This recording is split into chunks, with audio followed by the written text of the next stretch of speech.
धनवंती हरियाणवी ताई की राम राम। बड़ों को नमस्ते, छोटों को प्यार भरा आशीर्वाद। आज फिर 2 अप्रैल 2023 को एकादशी व्रत सूचना देती हूँ। उसके बारे में कुछ उसके महात्म्य के बारे में बताती हूँ।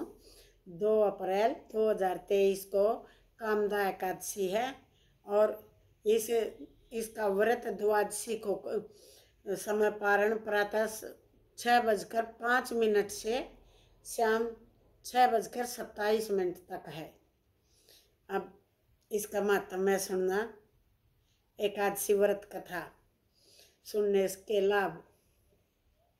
युधिष्ठिर ने पूछा, वासुदेव आपको नमस्कार है, कृपया आप हमें बताइए चैत्र शुक्ल पक्ष में किस नाम की एकादशी होती है। भगवान श्री कृष्ण बोले, राजन एकाग्रचित होकर यह पुरातन कथा सुनो, जिसे वशिष्ठ जी ने राजा दिलीप के पूछने पर कहा था। वशिष्ठ जी बोले, राजन चैत्र शुक्ल पक्ष में कामदा नाम की एकादशी होती है। वह परम पुण्यदायी होती है। पाप रूपी ईंधन से के लिए तो यह दावानल है। प्राचीन काल की बात है, नागपुर नाम का एक सुंदर नगर था, जहाँ सोने के महल बने हुए थे। और जहाँ सोने के महल बने हुए थे, उस नगर में पुंडरीक आदि महाभयंकर नाग निवास करते थे। पुंडरीक नाम का नाग उन दिनों वहाँ राज्य करता था। गंधर्व, किन्नर, अप्सराएं भी उसी नगरी में रहती थी और उसी नगरी का सेवन करती थी। वहाँ एक श्रेष्ठ अप्सरा जिसका नाम ललिता था, उसके साथ ललित नाम वाला गंधर्व भी था। वे दोनों पति पत्नी के रूप में रहते थे। दोनों ही परस्पर काम से पीड़ित रहा करते थे। ललिता के हृदय में सदा पति की ही मूर्ति बसी रहती थी। ललित के हृदय में सुंदरी ललिता का निवास रहता था। एक दिन की बात है, नागराज पुंडरीक राज्यसभा में बैठकर मनोरंजन कर रहा था। उस समय ललित का गान हो रहा था, किंतु उसके साथ उसकी प्यारी ललिता नहीं थी। गाते गाते उसे ललिता का स्मरण हो गया। उसे ललिता का स्मरण हो रहा था और ललित गान हो रहा था, किंतु उसके साथ उसकी प्यारी ललिता नहीं थी। गाते गाते उसे ललिता का स्मरण आया और अतः उसके पैरों की गति रुक गई, जीभ लड़खड़ाने लग गई। नागों में श्रेष्ठ कारकोटक को ललित के नाम का संताप ज्ञात हो गया। अतः उसने राजा पुंडरीक को उसके पैरों की गति रुकने और गान में त्रुटि होने की बात बता दी। कारकोटक की बात सुनकर नागराज पुंडरीक की आंखें क्रोध से लाल हो गई। उसने गाते हुए कामातुर ललित को शाप दे दिया, दुर्बुद्धे, तू मेरे सामने गान करते समय भी अपनी पत्नी के वशीभूत हो गया, इसलिए राक्षस हो जा। महाराज पुंडरीक के इतना कहते ही वह गंधर्व राक्षस हो गया। भयंकर मुख, विकराल आंखें, देखने मात्र से भय उपजने वाला रूप, ऐसा राक्षस होकर वह कर्म का फल भोगने लगा।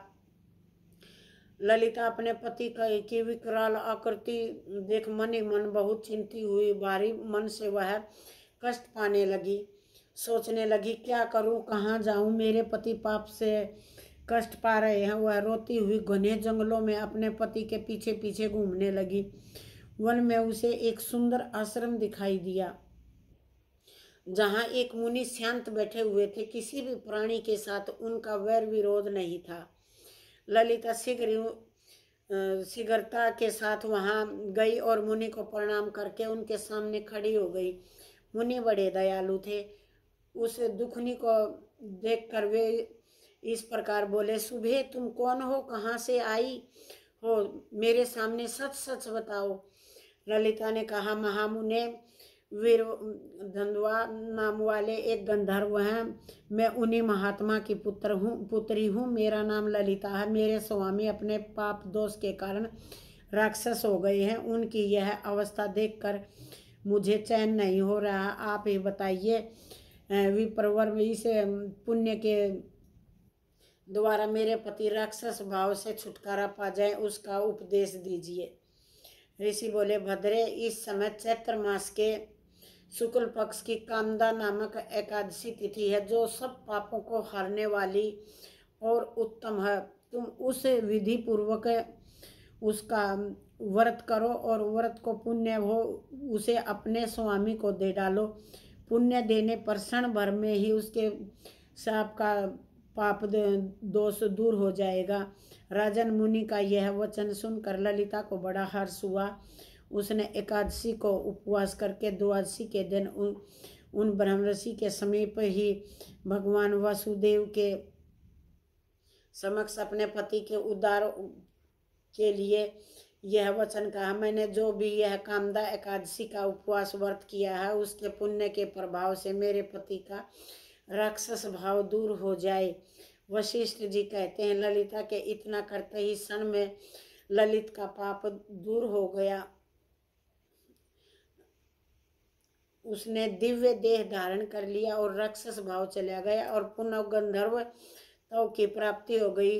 नृपश्रेष्ठ, वे दोनों पति पत्नी कामदा के प्रभाव से पहले की अपेक्षा भी अधिक सुंदर रूप धारण करके विमान पर आरूढ़ होकर अत्यंत शोभा पाने लगे। यह जानकर इस एकादशी के व्रत का यत्न पूर्वक पालन करना चाहिए। मैंने उन लोगों के हित के लिए तुम्हारे सामने यह व्रत का वर्णन किया है। कामदा एकादशी ब्रह्मत्व आदि पापों और पिशाचत्व आदि के दोषों का नाश करने वाली है।